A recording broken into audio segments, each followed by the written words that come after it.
Well, today is still August 7, 2022.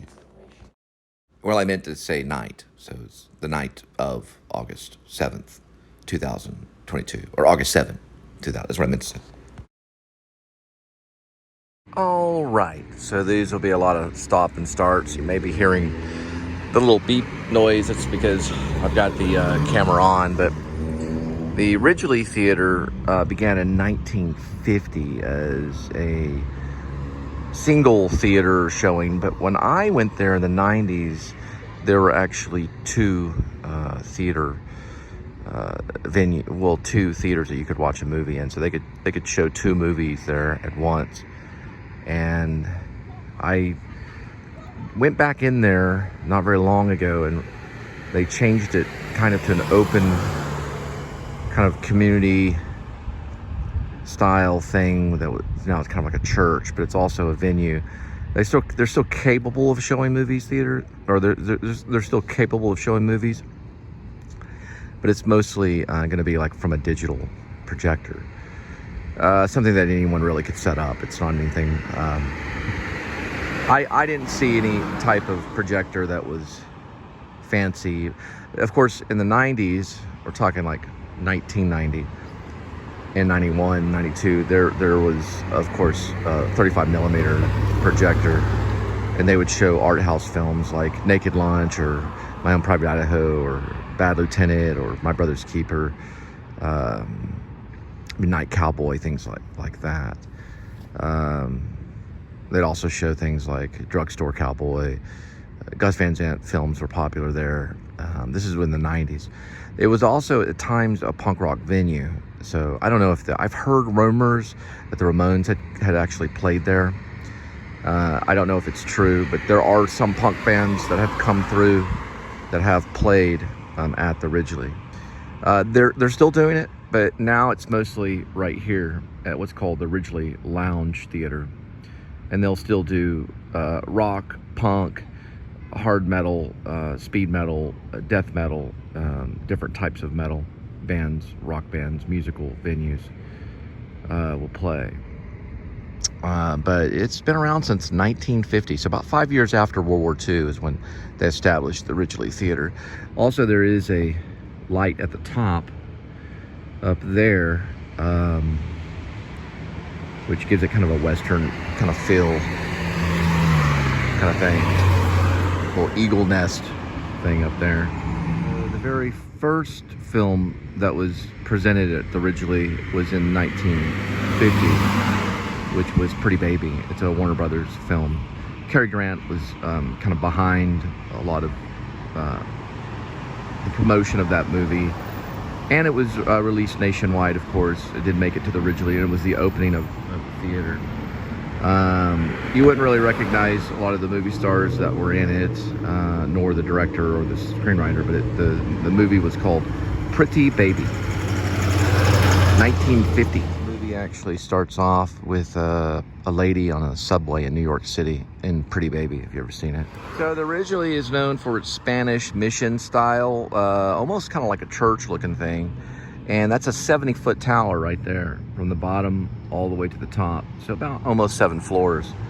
Probably like a bungee jump off that thing. Dallas investors spent $1.85 million to take over the theater in 1990. And then in 1991, it switched over to Maulsby. At the present moment, the theater is actually going through a multi-million-dollar repurposing, I guess, or just renewing the building.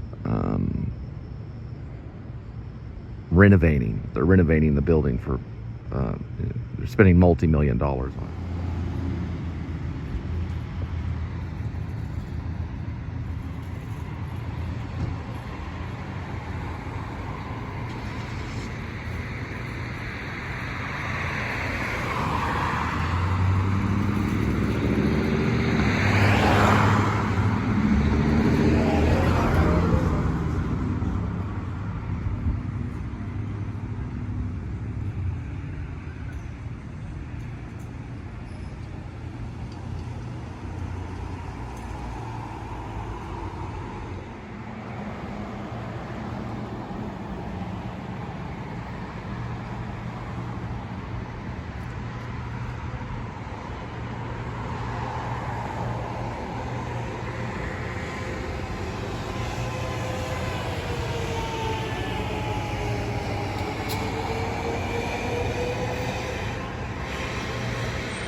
eggs we gotta eat, so we can put that in Cool. the roasted. Yeah, we got that gift card. Looks like a pretty good one. Oh, yeah. Well, time to get some water.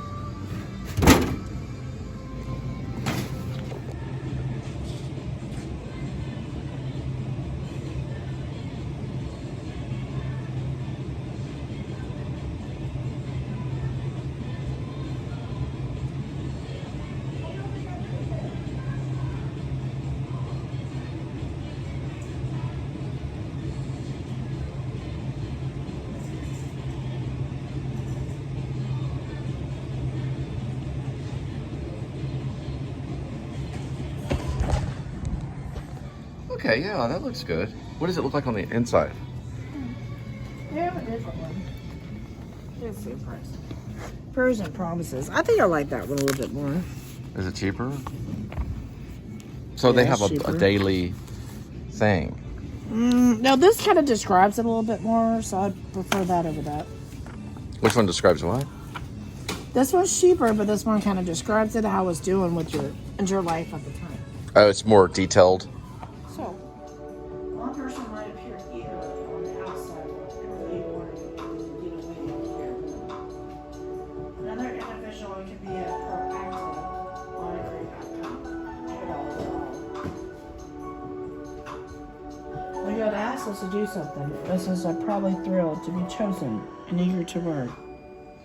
But as time passes, we can get distracted and replace what we should be doing with activities that please our flesh.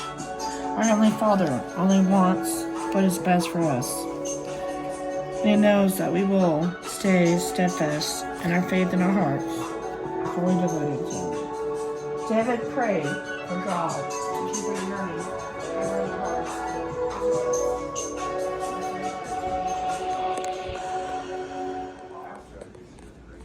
On its unforgiving who it belongs to. So, where, I think I should say what? Where are the areas in your life where your heart tends to go off on its own, forgetting whom it belongs to? Jesus? Is he in control about your destination?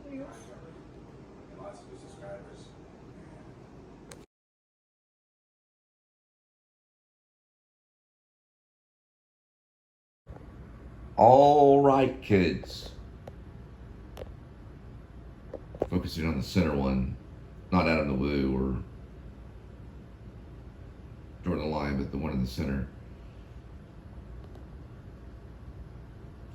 Here we go for today's number.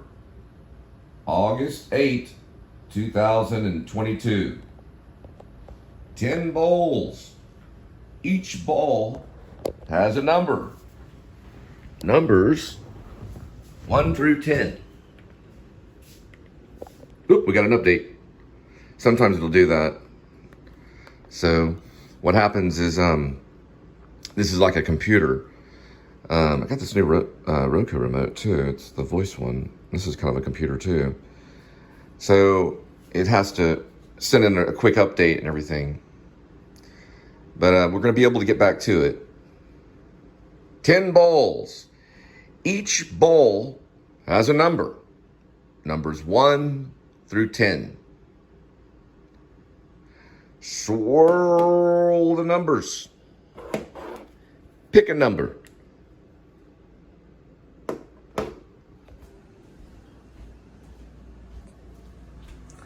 All right, Snickles. Pick a number. Oh no. Pick a number, come on. 2 days ago, I wanted 10. All right, 10. Going for 10 again. We are going for 10 again. That's the last one that we did was 10 again. You'll be seeing this vlog in the middle of the other one.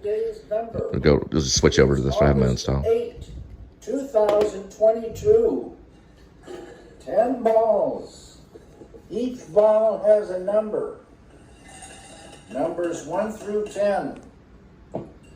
Swirl the numbers. Going for 10. Pick a number. Today's number is Yes. 10. Yes. You got it. Number 10. We got it. Gordon Cole chose number 10, Glorious Glow Hand Style. You got it right, Snickles. I did? Yep, number 10. She got it. I've already proven your psychic abilities.